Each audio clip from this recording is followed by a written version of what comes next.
So first things first, how are you? I'm doing great, thank you.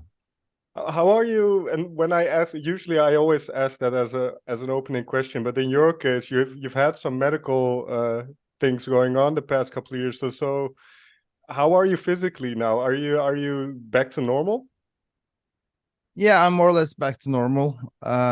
It's been 3 years since I got totally cancer free, so Okay. it's a long time ago, but I still go to annually checkups, but so far so good.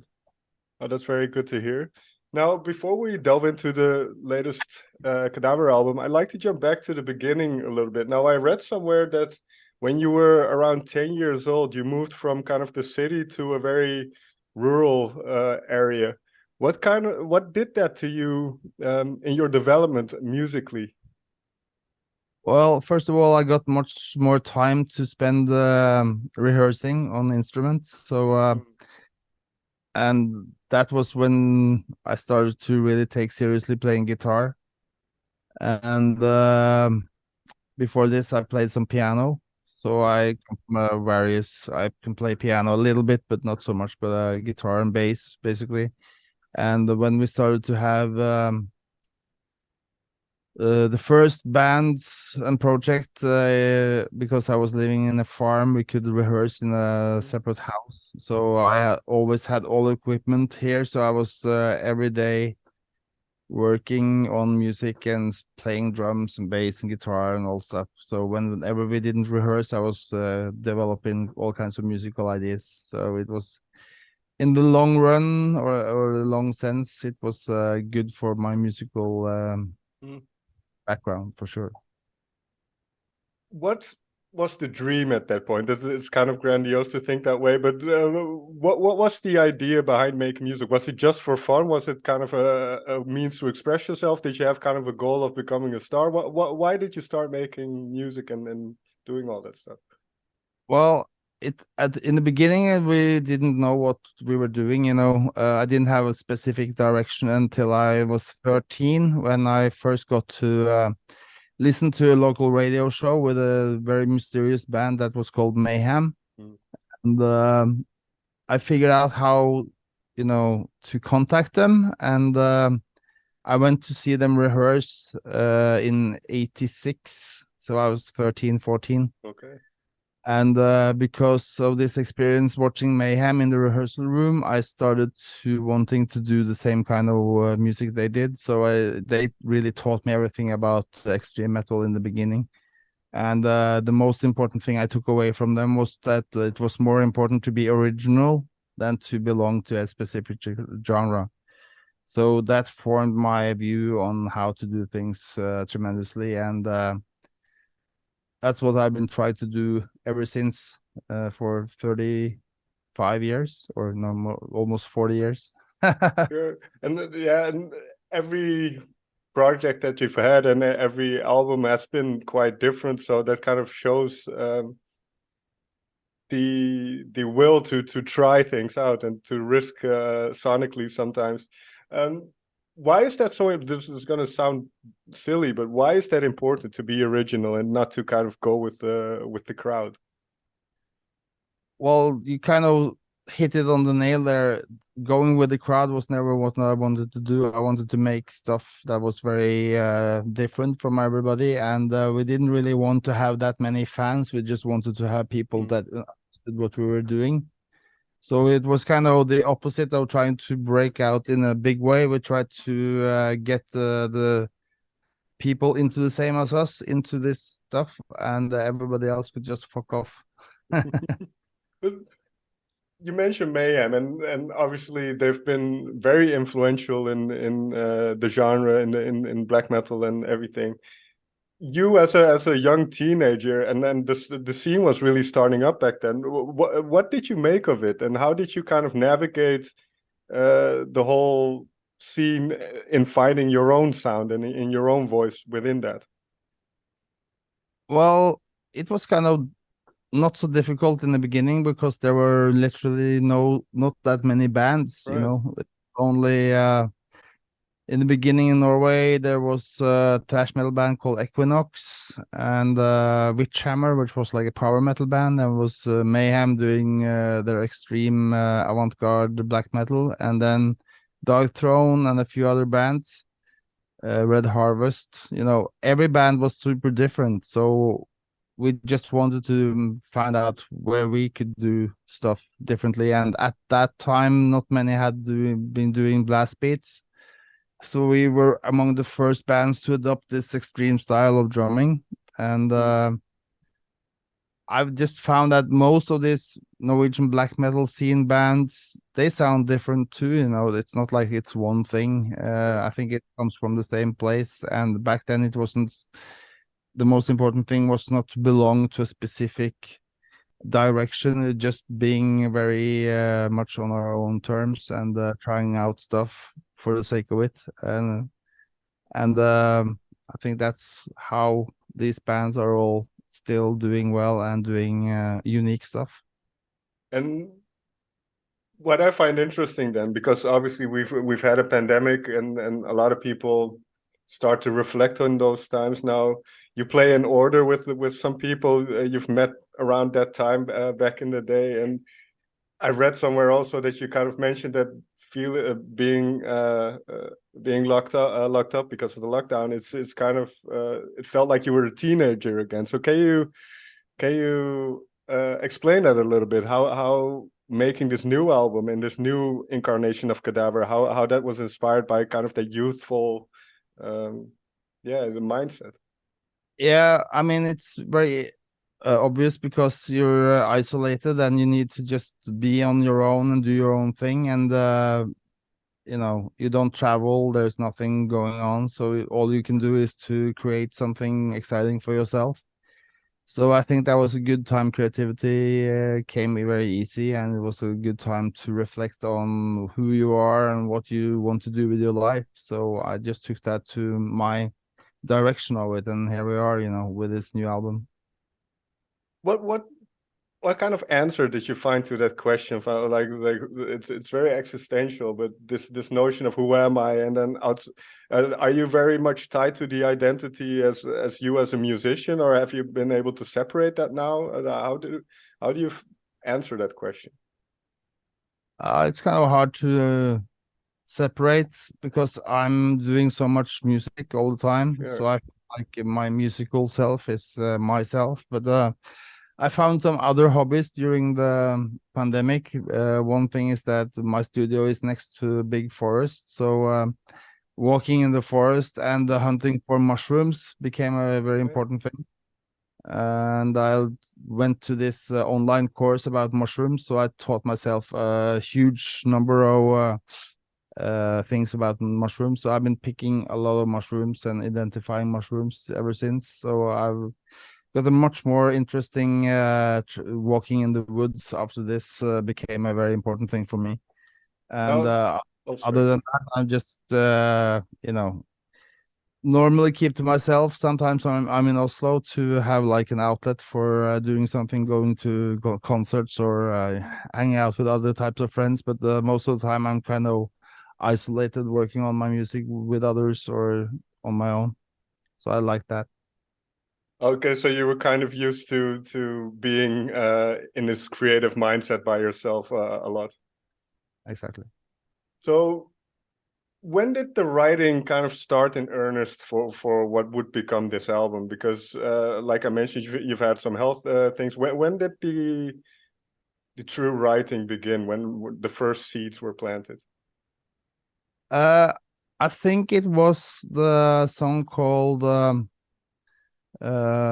Post-Apocalyptic Grinding. I think I wrote those riffs and most of that song in the winter of 2020 when I was getting back together again, and I was you know, starting to work on something else. Well, maybe it was as late as 21. I'm not sure now. All that time was just a blur. Sure. But I'm always writing. I have my own studio, so I'm working on music all the time. Before this interview, I actually started to record something. I don't know what it is, but Okay. just waiting for you to turn up. So something is going on all the time. just do ideas and then record them and have a ton of things to work on all the time. No, when do you know then that you kind of have an album or you're working to? When does it become like a more serious thing where you think, okay, now I have 13 songs and I kind of can polish them up and make it into an album? Yeah, I mean, me and Dirk is working the way that I'm sending him ideas and he's just collecting ideas that he wants to work on. And sometimes I send stuff I don't hear back for a long time, and then he comes up with something all totally different, so I can change it again. So it's just that when we are at the end of the year, we always have like what have we been doing? What is this? And then suddenly we are working on getting things together for an album.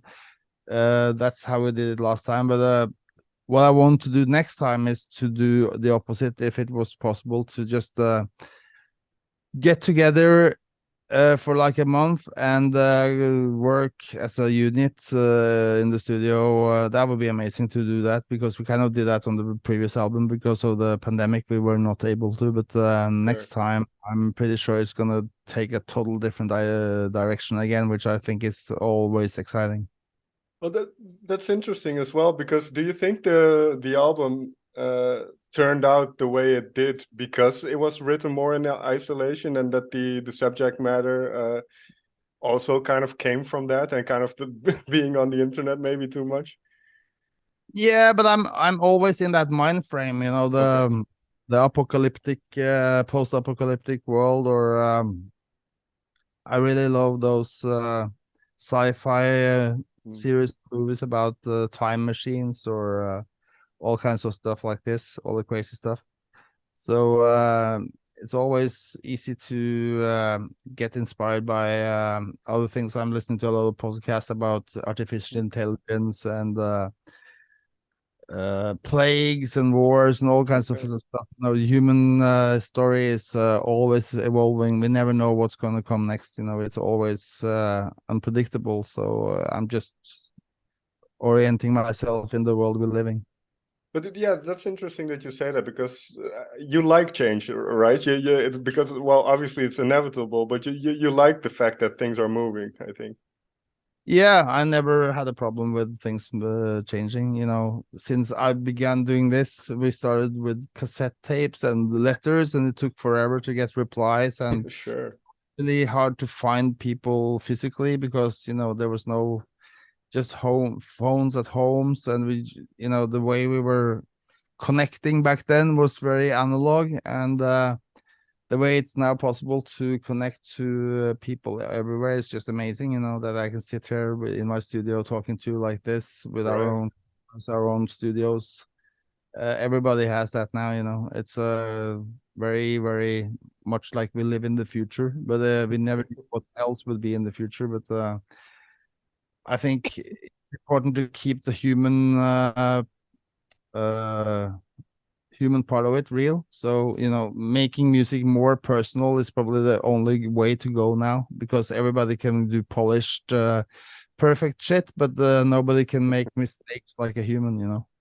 And is this kind of what you mentioned earlier with what the mentality was when you and the band started out, that you wanted something authentic, just it doesn't have to become the biggest thing in the world, but just make it connect with certain people? Yeah, that's really the path we're going through, and I think the more we do that steadily and exciting, the more people will figure it out, and we're in it for the long haul. We're not here to expect any, what should I say, like overnight sensation or whatever. We've been doing this for 35 years, so we're just our own world, working, and the more you work, the more people get into it. So I don't think it's gonna last so many years until we do another album. Okay, so you've got the energy and the flow to create now. Oh yeah, totally. Oh, that's very good to hear. Now, you mentioned getting more personal. That this is something I just read into the lyrics. I don't know if it's accurate or not, and if it's not, please tell me. But the sicker, the better. Is that a very personal story? Because I wrote down the line: "The more I suffer, the faster you die," and it kind of felt like combating a disease or?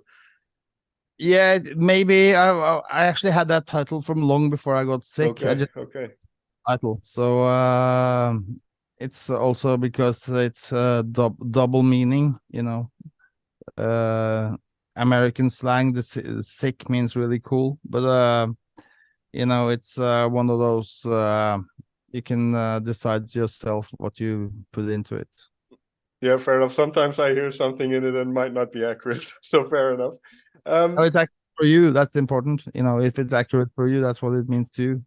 Yeah, that's very true. Now, you mentioned Dirk already, but can you what is the how I don't know the right word, but what is the kind of chemistry that you have, or kind of the way you work together? And I mean, the drumming sounded amazing on the album, and then obviously combined with the guitars. But can you talk a little bit about kind of the chemistry you have within the band? Well, he's the catalyst of getting my ideas out there with all the dynamics. I never send him any programmed drums, you know. Only thing I send him is riffs, and he has to come up with the whole structure of what he wants to do. Because if you're sending let's say drum machine that playing fast here and slow there, it kind of dictates what you want. So I'd rather have him come back to me with a little bit of a surprise, and then we just figure out what he's doing that works well and put things together. And it's very dynamic how we work, you know. Every song is different, so it's been a very exciting ride. And as I said, next time I hope that we could get together in the same room for a long time. And I just know that anytime we are together playing, we always come up with something insane. So next album, I hopefully would be written and recorded within a couple of weeks together. Okay. That would be amazing. I like to have the recording really fresh, you know, have the recording feel like it's done for the first time, so it doesn't sound like it's totally polished or totally thought out. I want to have the excitement of just playing together, you know, in there, and that should shine through. Is that what you like about playing live as well? Then, kind of the spontaneity of it. Yeah, live is always different. Live is more like entertainment slash presenting something, you know. I Sure. never worried that things should sound exactly like the album on the live thing, because the live thing is a total different beast, and we just want to capture whatever we do into a simpler, more brutal way live, maybe, you know. So it's the album should be something you listen to on your own or with friends, but live is just kicking ass, so it's a very different environment. You know, some bands really want to present exactly what they have on the album live, but I've never really been caring about this. You know, it's more like you do something live and there's something else on the album. I find bands that do different versions more interesting than just keeping the same sound all the time. It's you know, then don't leave any craziness for the musicians to do. So I like the live thing is obviously rehearsed very well, but it can have pieces and variations that is not on the album, live versions. So I think that's a cool thing, because then otherwise it would be boring for me to do exactly the rep what I'm doing in the studio. You know, I always want to do something else. There's one other song I wanted to dig into, which was well, the title track, "The Age of the Offended," Mm-hmm. because it sounds very much a social media thing these days, with how much outrage there seems to be about everything. How much yeah, why did this title pop up for you?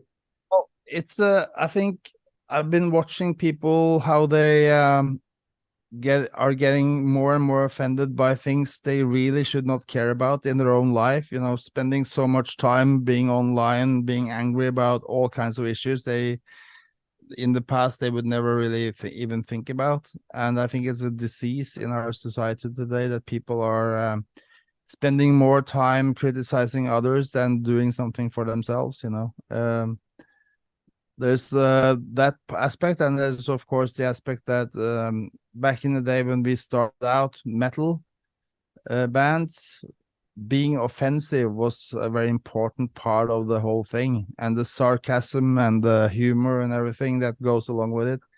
It was an important way to show the finger to the authorities, whether it be the church or politicians and everybody. So the whole idea that everything should now be super, you have to be super concerned about what you say and what you mean. It kind of flips the whole thing to a place where I don't really understand how people can find anything they should think about. Disagreeing with people was a very important way to grow up when I was young. You should not agree with everybody anyway. Sure. And why do you care if somebody else means has some other opinions? Well, that's up to them. I don't see how people should. If everybody is supposed to think that we're the total same way, we are in a society of George Orwell in 1984 and fascist state where everybody keeps quiet about everything, and everything is super gray and super boring. So I think the human race is always able to figure out ways to fuck things up. So there's an endless theme for this. Yeah, that makes sense. I find it interesting with what you mentioned about kind of when metal bands started out in your day. It was kind of the point was to be offensive, or you didn't mind being offensive. Are you surprised that these days it feels, because it was always the younger generation shocking the older generation, right? And it feels like these days it's the older generation shocking the younger ones. It's kind of flipped in a way, I feel. How do you think? Yeah, that's a way to say it. I don't know where this is going to end. It's probably going to be something completely different again. Just 5 years from now, I think we will have another total different world again, and it's a very interesting time to see how things, age very quickly, and yeah, we'll just see when these young people now turn 50, the next generation after them will probably have a total different opinion about everything again. We never know. That's the nice thing about humans. We never know what's going to come next. Yeah, fair. Last question then, because what role do you think music plays then within society? Is it to make people think? Is it to challenge people as well as entertain and make them dance? Yeah, I think it's depending on your usage of music. I mean, now music is everywhere. You have music on your phone, in your ears, on computers, YouTube, all the streaming services, everything. It's so easy now to access everything, but at the same time, it feels like how should I say? Young people have this as their way to access music. The way we access music way back is no longer relevant. Now everything is cut up into a big pile of how should I say? People now listen to a black metal song, then a hip hop song, then a dance music song, then a black death metal song. Young people don't care about these genres because when we were young, I don't know how old you, don't look that old, but when 30, I was young, 36, I'm exactly. When I was young, being a part of specific music was a very part of your identity, but now it seems like music has a different role in people's life than it used to be back in the day. But I think music always will be important as a something to challenge, something to also find your own niche. If you have music that is very specific, different from the mainstream, finding those people who like this means that you find kindred spirits in different ways. So I think that part will always be there, and that's also going to create new versions and new genres and new mix-ups, and that's another thing which is cool with music. It seems like an endless topic and an endless world of sounds to mix together. So you never run out of ideas if you are open-minded. Yeah, and these days we have the technological capabilities to save everything that we do. So we are already lucky with what I can. I mean, I was born in the '80s, and I can listen to music from obviously a lot earlier than that. So imagine in 100 years what people can listen to. That's another thing, but the one thing which is very important difference is that back in the 70s, everything recorded then is recorded by musicians who actually play everything completely tight together if it's really good. And now you can fix everything. So I think the musicianship of the past is something that will, people recognize. And I think the human factor, being able to express something personal is going to be even more important for the future of music if it's going to be important for humans. You have AI making music now, Right. but that's fine, because that makes the unique music made by humans sounding different. So you will have that's probably a bigger problem for the pop world than the experimental world. Yeah, definitely, I think so.